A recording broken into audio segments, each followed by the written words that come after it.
Hey y'all, Tom here, and thanks for dropping into my shack for another Ham Shack chat. I have a t-shirt that says you can never have too many ham radios. Well, looking around my shack and seeing how crowded it is, and considering how much I'm using each rig and how much they cost me, I've come to the realization that perhaps my t-shirt is wrong. Any one of these rigs would do everything I need it to. Some with a little bit more style and panache, but at the basic level, they all do the exact same thing. This video started out as a personal thought exercise where I just jotted down a few notes on each rig and what I like and didn't like, how much I've used them in the recent past, and my plans for using them in the immediate and perhaps far future.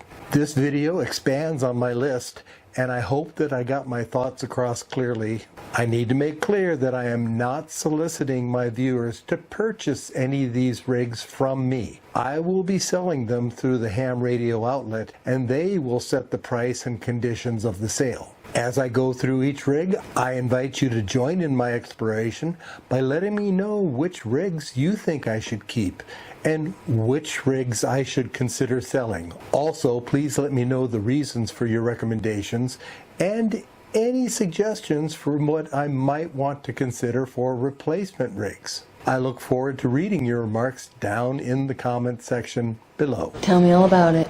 And you'll also want an external sound card, such as the SignalLink USB, DigiRig, or others, if you want to do any digital modes. This brings the low initial cost for this rig to a point where you should consider another rig for shack operations. Of all my rigs, this one places far down on Rob Sherwood's receiver test data list. As a caveat, this list is very comprehensive, but it is not the be-all and end-all as far as the receive side on any ham radio. In my experience, I can't tell the difference between any of the rigs in the top 20 of Rob's list, and beyond that, your mileage may vary. This rig is one that I would consider selling. Don't let the door hit you in the ass on the way out. The Icom IC-7300 is currently my primary digital modes radio, with emphasis on WinLink using the VARA HF modem. My WinLink address is on the screen. Feel free to shoot me a note. The 7300 was released in 2016 and is an all-mode HF plus 6 meter direct sampling rig.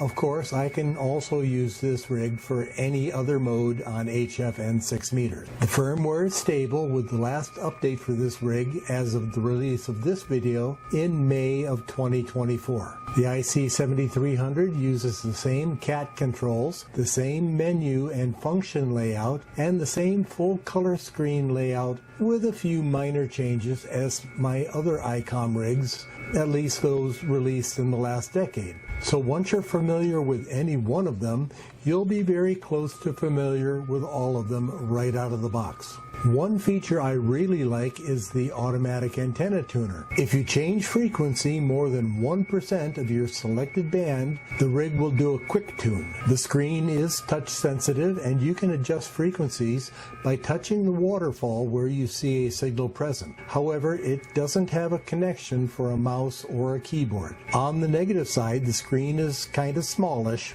and the information displayed can be very busy at times, so care needs to be taken when deciding the best variation of the screen you use. To be fair, at the time of release, this was a normal size. This rig's receiver falls below the top 20 on the Sherwood list.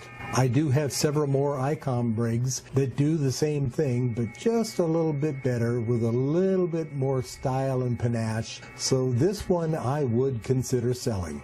Farewell. The Yaesu FT-991A is a shack-in-a-box with both HF plus 50 MHz and VHF and UHF with SSB, FM, and Yaesu System Fusion. It uses heterodyne mixers, which is older technology, and it was released in 2020. The firmware is stable and last updated in June of 2024. This is my general purpose rig for portable operations such as POTA or field day, and in my shack I generally set it to scan the VHF and UHF bands to pick up any repeaters or system fusion chats while I'm working other modes. The screen is very small, almost tiny. In fact, it is the smallest screen of any of my radios, but it does tell you pretty much everything you need to know while operating. The menu and functions are a bit clunky, especially if you're a new user, but with a bit of practice they become easier to use, just not right out of the box. This rig's receiver falls below the top 20 on the Sherwood list. I am considering making it my mobile rig, replacing the FT-891, but if I do that, I would also seriously consider purchasing another 991A for the shack. Moving right along. A couple of notes on the Sherwood list. This is a very comprehensive comparison of just about every HF ham radio and ham radio receiver that has been released, well, ever. Knowing where your rig's receiver fits on the list is a useful fact, and many manufacturers claim bragging rights, but it is not the final consideration. Ease of use, available features, recommendations from friends, and even brand loyalty. Clearly that brand loyalty you were talking about. Enter into the equation. I've added a link to the Sherwood list down in the video description. Now, before moving on, if you've made it this far into the video, you must be getting something from it, so please take a moment to kerchunk that thumbs up icon and give me a like. You like me. You really like me. The FT-710 is also a small rig and would be useful in portable or mobile application. It is an all-band, all-mode HF plus 60 MHz rig. I use mine as a backup to my backup HF all-purpose rigs. Outside of doing a series of videos on it, I've operated it rarely. That said, if it was my only rig, it could and would be used daily and provide years of enjoyment. It uses direct sampling and was released in 2023, so it's fairly new on the market. The firmware is stable with the last update in February of 2024. The FT-710 comes in two flavors: the field version, which is the radio alone, and the Acoustic Enhancement Speaker System, or AESS, that includes the front-facing speaker. I do have the AESS version, but that is because of my ears. Now, my belief is that the AESS function was an experiment that just doesn't work as well as the marketing department at Yaesu says it should. Yes, you can improve the audio quality by adjusting the AESS function, but try as much as you want and use any radio you want. You'll never turn any ham radio into a high-fidelity system. That's just my opinion. My recommendation is to buy the field version and save the extra $100. Moving on, the display on the 710 is a good size, and it can be exported to a monitor using the DVI-D output. Make sure that you're using a monitor with a DVI input. You want to be sure not to use a DVI to HDMI adapter, as they have been shown to blow a surface-mounted fuse in the display circuitry, and this is no longer covered by the Yaesu warranty. The rig's receiver is currently number 3 on the Sherwood receiver test data list, and although I enjoy this rig, I do have other rigs that do the same thing, but better. I'll add this to my maybe keep, probably sell list. Don't be surprised if some of her go is gone. The Yaesu FTDX-10 in my shack is used as a backup contest radio, especially for CW contests. That said, I also use it as a general purpose rig and have exercised it in all modes and bands and with multiple flavors of CAT-controlled software. It was released in 2023, so it's still fairly fresh on the market. The firmware is stable and was last updated in February of 2024. The rig uses a hybrid technology where the HF from the antenna is split in two, with one signal direct sampled and the other signal passes through a heterodyning mixer. These two output signals are then fed into the FPGA, and that compares and combines the signal, which significantly reduces the received noise. This is an industry first, and there's only one other rig on the market that does this, and we'll be discussing that rig next.